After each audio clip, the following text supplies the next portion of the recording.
Assalamualaikum warahmatullahi wabarakatuh. Semangat pagi. Kembali bersama channel Guru Oke, kita belajar matematika. Kali ini matematika kelas 7 tentang bilangan pecahan. Bagian pertama. Nah, setelah pembelajaran ini diharapkan kita dapat mengenal macam-macam pecahan. Ini sebenarnya mengulang pembelajaran kita waktu di sekolah dasar.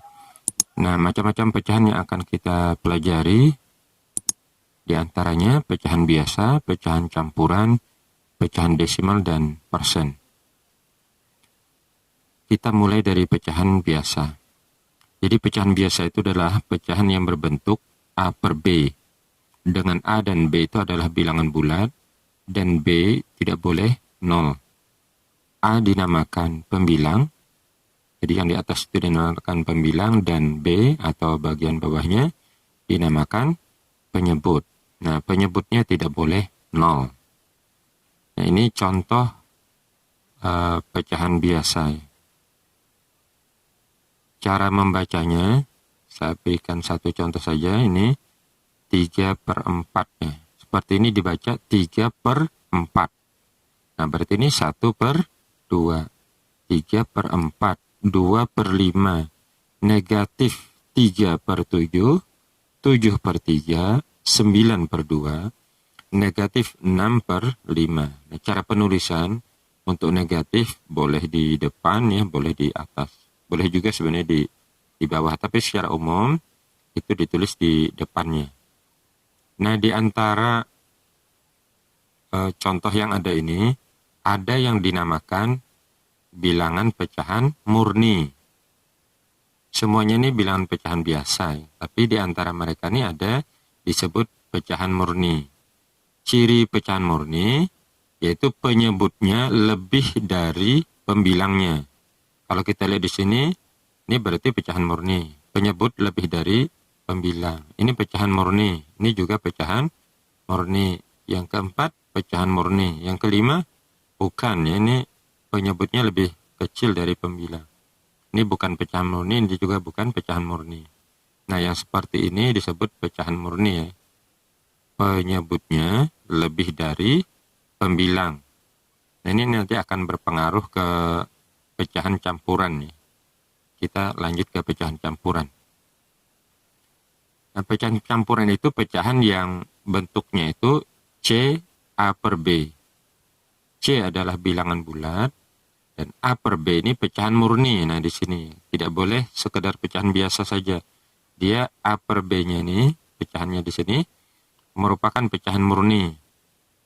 Jadi penyebutnya harus lebih besar daripada pembilangnya. Ini contoh, ya. Nanti kita bisa melihat cara membacanya dulu. Bentar.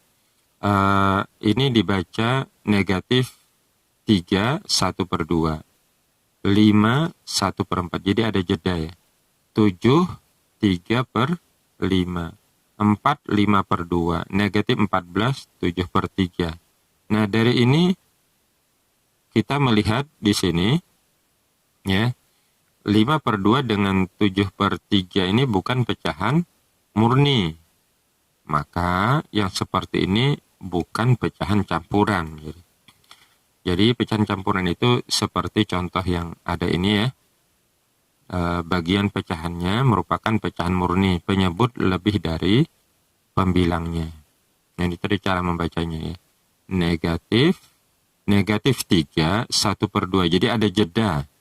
Kita menyebut bilangan bulatnya ini dulu, ada jeda sedikit baru pecahan murninya. Negatif 3, 1 per 2. Kalau ini 5, 1 per 4. Tidak boleh 5, 1 per 4. Tidak boleh, ya, harus ada jeda sedikit.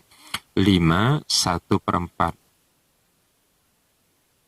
Kemudian yang ketiga, pecahan desimal. Nah, pecahan desimal itu pecahan yang ditandai dengan sebuah tanda koma. Seperti ini, di antara bilangannya. Contoh, ini sekaligus cara membaca, ya. Ini dibaca 43,1. Tidak masalah sepertinya. Nah, yang kedua ini banyak kesalahan, ya. Kedua dan ketiga dan yang lainnya.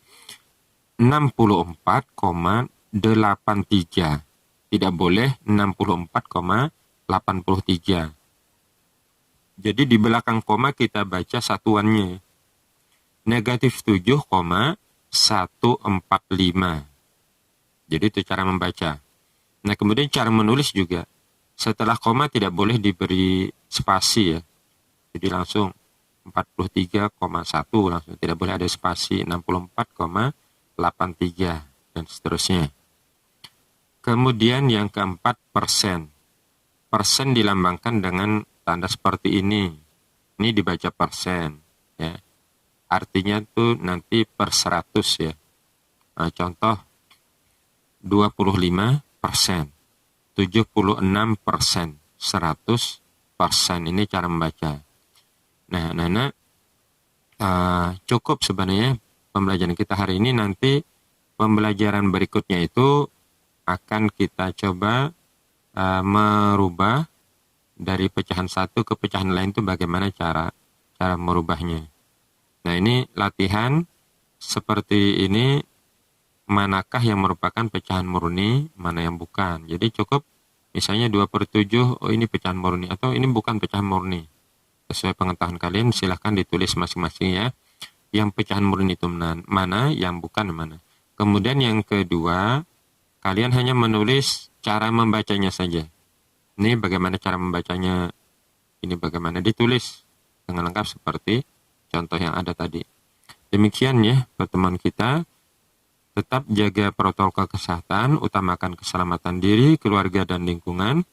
Terima kasih. Semangat pagi. Wassalamualaikum warahmatullahi wabarakatuh.